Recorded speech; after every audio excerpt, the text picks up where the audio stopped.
فليتوكل المتوكلون. وقال الذين كفروا لرسلهم لنخرجنكم من أرضنا أو لتعودن في ملتنا. فأوحى إليهم ربهم لنهلكن الظالمين ولنسكننكم الأرض من بعدهم ذلك لمن خاف مقامي وخاف وعيد.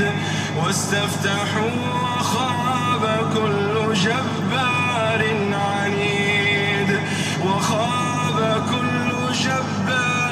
عنيد من ورائه جهنم ويسقى من ماء صديد يتجرعه ولا يكاد يسيغه ويأتيه الموت من كل مكان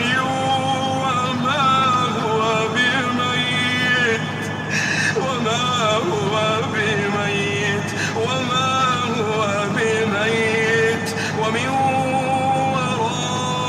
ورائه عذاب غليظ.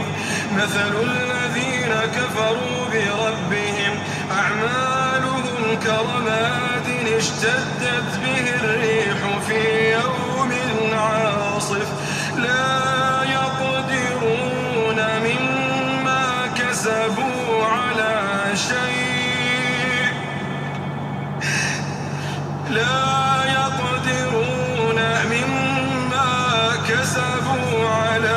شيء ذلك